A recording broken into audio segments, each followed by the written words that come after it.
présidentielle, bien évidemment, qui est commandée par le colonel Boko Abundu. La garde présidentielle aussi, c'est presque l'antichambre du BIR, puisqu'ils ont les mêmes formateurs. Ça chauffe. Et ils ont dit, le BIR, au moment où je vous parle, est déjà en état d'alerte maximale. C'est-à-dire qu'il peut avoir coup d'État. Il peut avoir coup d'État, retenez ça. 2, tout le monde est revenu, étant prêt. Donc la paix dont on vous parle là, c'est la guerre. Et si on a rappelé tous les effectifs, c'est pourquoi? C'est parce qu'ils veulent vérifier les militaires qui ont eu à déserter.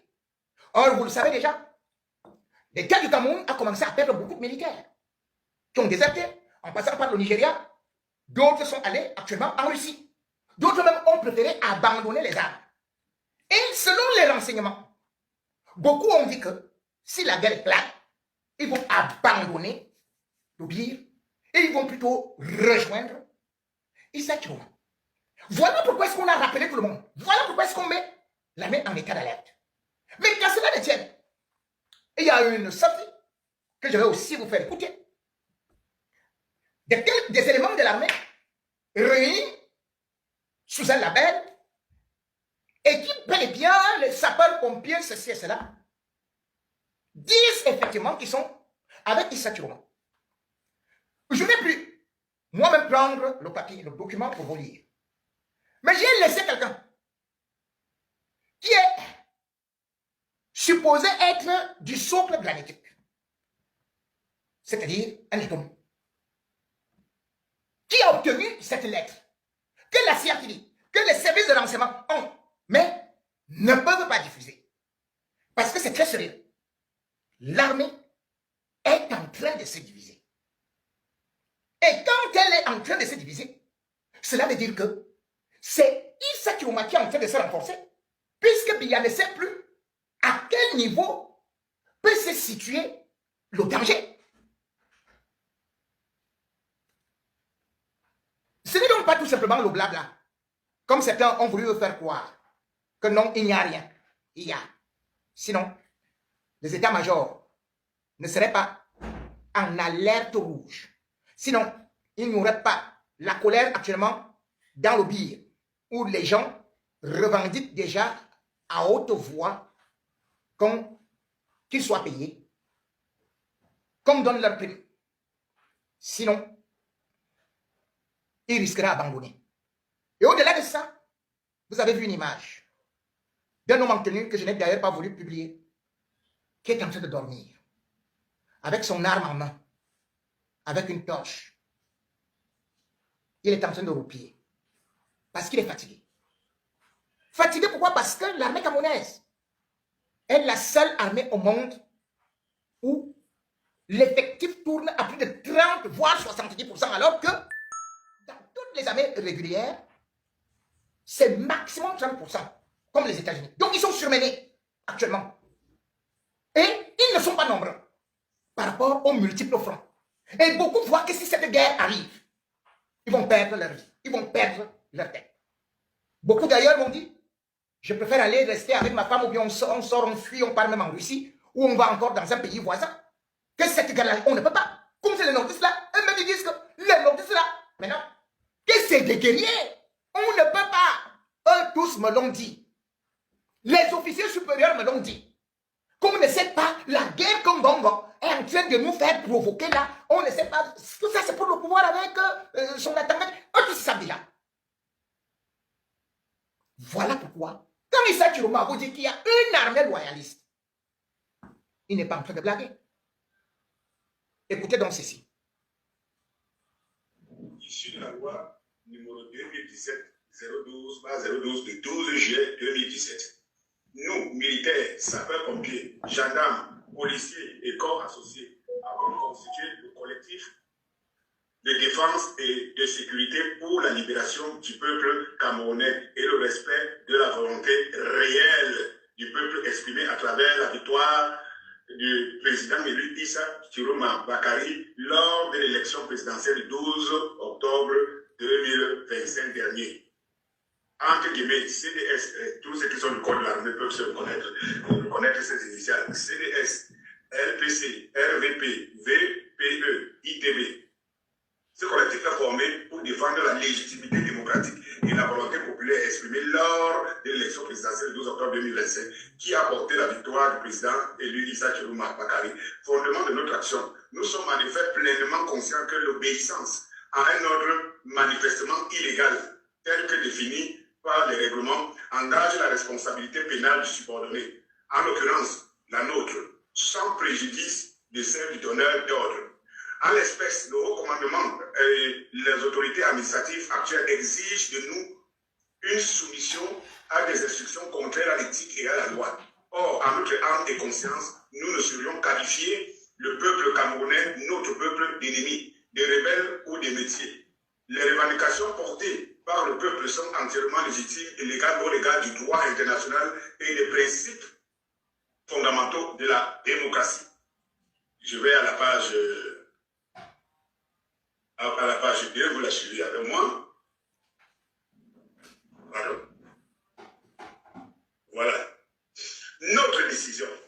En effet, nous avons décidé de reconnaître la victoire d'Issa Chiroma Bakari à l'élection présidentielle du 12 octobre 2025.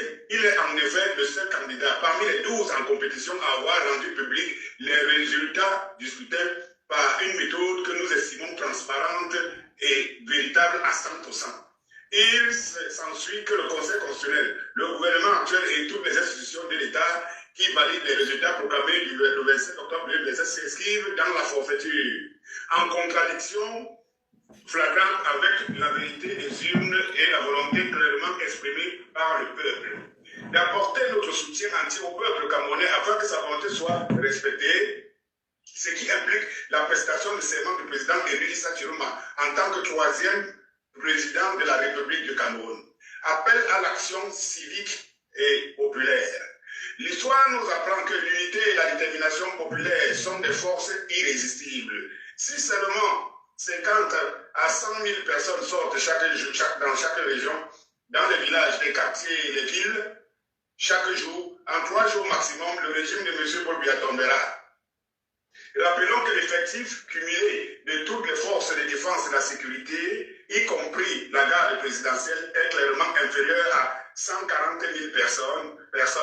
Face à une marée humaine pacifique et déterminée, leur capacité d'action sera neutralisée. Unissons-nous dès maintenant pour libérer le Cameroun de ce régime titulaire et illégitime. Je vous rappelle que c'est signé, c'est une façon militaire que vous avez vu, que j'ai lu à l'entame. Stratégie de résistance civile. Parce qu'en même temps, ils donnent les stratégies de résistance. Et je vous ai mis une vidéo hier à Bédoua où les policiers se plaignaient que les militaires encourageaient les populations à inscrire le commissariat. Stratégie de résistance civile. Bloquons systématiquement le pays dans chaque village, chaque quartier, chaque carrefour et chaque ville. Organisons-nous pour établir des barrages pacifiques afin que nul véhicule blindé ne puisse circuler. Assurons une surveillance permanente. Mettons en place un système de relais par équipe de jour et de nuit par cycle de 8 heures pour maintenir la pression. Neutralisons les moyens de répression. Les systèmes de surveillance publique, caméras, doivent être rendus au inopérants. Une action déterminée et ciblée sur les commissariats, postes de police et brigades de gendarmerie est nécessaire pour paralyser la machine répressive et permettre au peuple de déposer des moyens de protection. Je commence à comprendre quelque chose sur toutes les images que je vois sur l'ensemble du territoire camerounais. N'ayez pas peur, chers compatriotes, le changement est amorcé et la victoire est proche. Si nous restons fermes, persévérants, disciplinés, déterminés, votre courage est le socle de notre avenir commun. Vous allez voir qu'il y a toujours des signatures. Appel à nos camarades des forces de défense et de sécurité. Vous qui êtes encore l'instrument armé du régime illégitime, il est temps de revenir à la raison. Il est temps de vous ranger du côté de la justice, de la vérité du peuple. La souffrance du peuple et ses revendications sont aussi les nôtres. Levons-nous pour la bonne cause, car cette lutte est aussi celle de l'amélioration de nos conditions de vie et de travail. Rejoignez la légitimité. À vous, très chers camarades, nous osons croire que vous reconnaîtrez nos codes de communication militaire à travers ce message et que vous répondrez à l'appel républicain de vérité, de justice, de légitimité en faveur de volonté supérieure du peuple. Afin d'atteindre la victoire du peuple, nous avons décidé d'appliquer comme stratégie la guerre de multi-project attaque ou attaque multi-axe. Nous devons impérativement attaquer en même temps chaque coin dans chaque ville, village, quartier et ville du pays afin de fatiguer l'appareil du régime oppresseur, notre seul vrai ennemi. Pour plus facilement et rapidement en venir à bout, ceci doit absolument se faire de jour comme de nuit, par unité de volontaires se remplaçant. Les forces loyalistes au régime illégitime ne pourront nous contenir. Arrêtons donc de simplement encadrer le mouvement du peuple et passons à l'action. C'est maintenant ou jamais. Soit nous agissons et sauvons notre pays, soit nous serons complices de la tyrannie du régime dictatorial de M. Paul Biya, le président déchu. Ce n'est pas moi qui dis, hein. Je vous lis ce qui m'est parvenu. Directive de l'action, 4e page. Nous vous invitons donc tous à 1. Prendre simultanément le contrôle de chaque village, de chaque quartier, de chaque ville, en prenant possession de tous les moyens de l'État, radio, télévision, aéroport, port et bases aériennes, véhicules, matériaux nécessaires pour l'atteinte de notre objectif final, le départ du dictateur et la prestation de serment du président élu, son excellence Saturuma, initial ITB, time au plus tard le 29 octobre 2025 au noir. Marcher sur Yaoundé et chasser le dictateur, time d'ici vendredi le 31 octobre 2025. Faire reconnaître et proclamer les vrais résultats de l'élection présidentielle du 12 octobre 2025 en accord avec la volonté du peuple souverain, time d'ici le 2 novembre 2025. Pour l'atteinte ultime de la victoire, chaque unité de déploiement peut être dirigée par un homme en tenue aguerrie ou par une personne civile éclairée et déterminée. Pour l'ensemble de ces instructions, la réponse attendue est Wilco. Exécute. Vive le peuple du changement. Vive la République du Cameroun. Nous, c'est comme ça au préambule, nous, militaires, sapeurs-pompiers, gendarmes, policiers et corps associés, avons constitué le collectif. On se croirait dans une cour de deuil. Que non. À l'origine de ces lamentations et grincements de dents, des casses perpétrés dans la nuit d'hier, mardi 13 septembre, à ce mercredi 14. Des dizaines de boutiques et points de vente situés dans l'arrondissement de Kola-Famba, département de la Mofouya-Famba, région du centre, à terre. Les occupants aussi. Ma mère m'a appelé depuis 1 heure qu'elle vient porter ces choses là-bas. Voilà, partout là-bas, on a déjà cassé, renversé toutes les choses là-bas. Les mamans vont faire comment pour payer nos études? Nos enfants ne sont pas encore inscrits. Et on va faire comment? Hein? Pendant les rentrées, on ne peut pas attendre, même en décembre, pour casser. Il n'a pas pitié de nous. Voilà mes 3 millions que je venais d'investir, ça ne fait même pas 2 mois. Quand je vais parler, les gens vont dire que non, que j'aime parler, que j'aime bavader. Le gouvernement camerounais, les gars viennent nuitamment chacaliser le commerce des Camerounais. Donc très souvent en journée comme ça, tu peux avoir la chance au moins de sauver quelques marchandises. Mais les gars viennent nuitamment, ils chacalisent le commerce des Camerounais. Et aujourd'hui, les gars font comme s'ils aimaient les commerçants, comme s'ils les aimaient trop. Les gars disent non, vous voyez, les villes mortes ne paient pas les factures. Ouvrez vos magasins, ouvrez vos boutiques, ne les fermez pas. Ouvrez les boutiques, hein, vos enfants doivent manger, vous devez manger. Mais quand il faut faire le sale, les gars le font nuitamment. On a vu à 100 mm. Comment est-ce que la police accompagnait les tchakaliseurs? Les gars tchakalisaient les boutiques des halogènes. La police regardait, les gars ne disaient absolument rien. Quand on tchakalise ta boutique, la police regarde. Tu cries au secours, les gars te regardent. on dit rentre chez toi.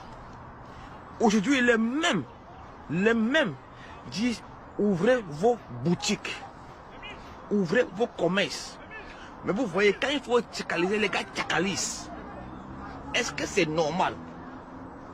Est-ce que c'est normal de venir dans la nuit tchakaliser une boutique? Est-ce que c'est normal? En journée, tu penses que non, tu tires comme ça le sac de riz ici, tu jettes, tu tires, tu sauves au moins quelques marchandises. Mais les gars viennent dans la nuit tchakaliser. On voit la police qui rythme les tchakaliseurs. La police qui est supposée maintenir l'ordre accompagne les tchakaliseurs. Les gars regardent, ils ne disent rien. Maintenant, on regarde ceci.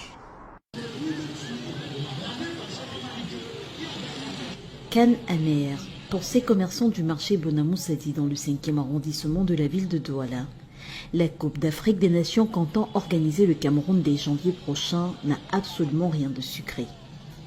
Et pour cause, en rapport avec la Canne, ils ont été déguerpis très tôt ce matin par les agents de la police municipale de la communauté urbaine de Douala. On est arrivé à 6h30. On a trouvé qu'on nous a interdit de ne pas entrer dans nos marchés. Il faut qu'on parte. Parce que les ballons, c'est les ballons qui vont venir au Cameroun. Il faut qu'on libère la place parce qu'on est en train de laisser la saleté. Ils vont nettoyer pour que les gens viennent entrer sans problème. Donc on libère. Non, on ne trouve pas ça bien parce que vraiment le pays va mal. Il va mal. Ça ne va pas bien. On ne sait pas ce qu'on va faire. On va manger quoi avec les enfants à la maison? On va manger quoi? Il n'y a rien. Je suis arrivé au marché environ 8 heures. Moi, j'ai été surpris de la casse parce qu'on ne nous a pas avertis. Donc, ça a surpris tout le monde. Bon, maintenant, les commerçants sont dépassés puisqu'ils ne savent pas quelle voie ils peuvent emprunter. Donc, du coup, c'est une situation critique vraiment pour tous les commerçants du marché. Ce qui ne m'a pas plu ici au marché, depuis le matin quand je suis arrivé, bon, j'ai vu tout ce désordre ici. Et que nous n'étions même pas avisés. C'est le seul problème là-bas.